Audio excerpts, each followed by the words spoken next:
সুনামগঞ্জের বন্যা পরিস্থিতি অবনতির দিকে যাচ্ছে। গতকালকেও সুনামগঞ্জে পানি বৃদ্ধি পেয়েছিল, কিন্তু বিকাল নাগাদ সেই পানি আবার নেমে গিয়েছিল। কিন্তু ভারতের চেরাপুঞ্জিতে গত 24 ঘন্টায় 341 মিলিমিটার বৃষ্টিপাত হয়েছিল।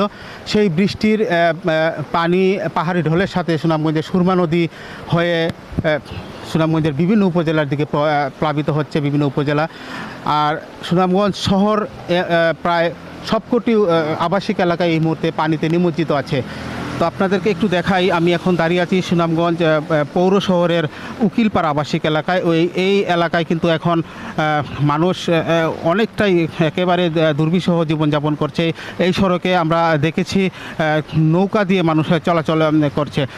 এছাড়া যদি বলি, সুনামগঞ্জ শহরের সুরমা তীরবর্তী, বিশেষ করে তেগরিয়া, বড়পাড়া, মল্লিকপুর, ওয়াইসখালী, উকিলপাড়া, এইসব এলাকার মানুষ কিন্তু অনেকটাই একেবারেই মানবেতর জীবনযাপন করছে। আর জেলা প্রশাসনের পক্ষ থেকে পুরো জেলায় এই মুহূর্তে 512টি আশ্রয়কেন্দ্র খোলা হয়েছে। কিন্তু এখন পর্যন্ত আমরা দেখেছি একটি, অর্থাৎ সুনামগঞ্জ পৌর শহরের কথা যদি বলি, একটি আশ্রয়কেন্দ্র ছাড়া আর কোনো আশ্রয়কেন্দ্র এখন পর্যন্ত তালা খুলে দেওয়া হয়নি। যার ফলে যারা একেবারে যাদের বসতভিটায় একেবারে কোমর পানি পর্যন্ত উঠে গেছে, তারা কিন্তু তাদের বাড়ির যে শিশু, বৃদ্ধ মানুষ, তাদেরকে নিয়ে অনেকটাই দুর্বিষহ জীবনযাপন হচ্ছে। আর জেলা প্রশাসনের পক্ষ থেকে আমাদেরকে জানানো হয়েছে যে তাদের যে ত্রাণ সহায়তা, সেটা কিন্তু তাদের চালু করে দিয়েছেন বলে আমাদেরকে তিনি জানিয়েছেন।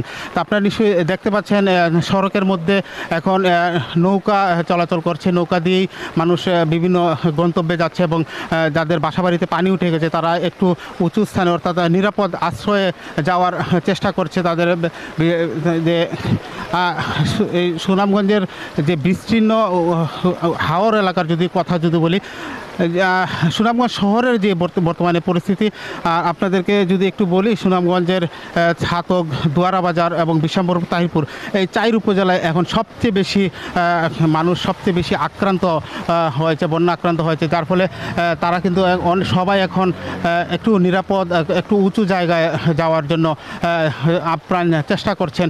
আর খাদ্য সংকট আমরা দেখেছি সব সময়, এই সময়টাতে খাদ্য সংকট দেখা দেয়। তো খাদ্য সংকটের নিরসনের জন্য জেলা প্রশাসনের পক্ষ থেকে যে ত্রাণ সহায়তার কথা বলছি, আসলে এটা কোনো সময় আমরা ত্রাণ পর্যাপ্ত আমাদের কাছে মনে হয় না। কারণ এর আগেও আমরা দেখেছি 2022 সালে সুনামগঞ্জে শরৎকালের ভয়াবহ বন্যা হয়ে গিয়েছিল। তখনও কিন্তু খাদ্য সহায়তা প্রশাসনের পক্ষ থেকে যে দেওয়া হয়েছিল, সেটা কিন্তু পর্যাপ্ত ছিল না। দেশের বিভিন্ন প্রান্ত থেকে খাদ্য সহায়তা নিয়ে আসা হয়েছিল। তো আমরা পানি উন্নয়ন বোর্ডের নির্বাহী প্রকৌশলী মামুন হাওলাদারের সাথে কথা বলেছিলাম। তিনি জানিয়েছেন যে আগামী 48 ঘন্টা যদি এভাবে বৃষ্টিপাত অব্যাহত থাকে এবং পাহাড়ি ঢল অব্যাহত থাকে, তাহলে 22 সালের যে বন্যা হয়েছিল সেই বন্যার কাছাকাছি চলে যাবে। তো আমরা সার্বিকভাবে আমরা এখন যে অবস্থা দেখছি, মানুষের মধ্যে উদ্বেগ, উৎকণ্ঠা কাজ করছে। দুর্ভোগ কিন্তু একেবারেই হাহাকার অবস্থা দেখা দিয়েছে। বিশেষ করে হাওর অধ্যুষিত যেসব উপজেলাগুলো রয়েছে, সেই সব উপজেলায় মানুষের একেবারে মানবেতর জীবনযাপন করছে। তো প্রশাসন যেসব জায়গায় যতটুকু যেতে পারছে যাচ্ছে। প্রশাসনের পক্ষ থেকেও কিন্তু নৌকা এবং সহজে সমস্ত উদ্ধার করার জন্য যে সমস্ত কাজ করা দরকার তারা করে যাচ্ছেন। আমরা দেখেছিলাম বন্যা কবলিত এলাকায় কিছুক্ষণ আগে সুনামগঞ্জ 4 আসনের সংসদ সদস্য ডক্টর মোহাম্মদ সাদিক তিনি পরিদর্শন করে গেছেন। তিনি আমাদেরকে বলেছেন যে বন্যায় যারা আক্রান্ত হয়েছে তাদেরকে উদ্ধারের জন্য, বিশেষ করে সুরমা তীরবর্তী যে আবাসিক এলাকাগুলো রয়েছে এবং নদীর ওই পারে, অর্থাৎ সুনামগঞ্জ সদর উপজেলার বেশ কিছু গ্রাম রয়েছে, সেই সব গ্রামের যারা এখন পর্যন্ত আটকা পড়েছে, অর্থাৎ বন্যায় কবলিত হয়ে আটকা পড়েছে, তাদেরকে উদ্ধারের জন্য নৌকার ব্যবস্থা করা হয়েছে বলে তিনি আমাদেরকে জানিয়েছেন। তো সার্বিকভাবে আমরা বলতে পারি সুনামগঞ্জের অবস্থা আসলে খুবই খারাপের দিকে যাচ্ছে।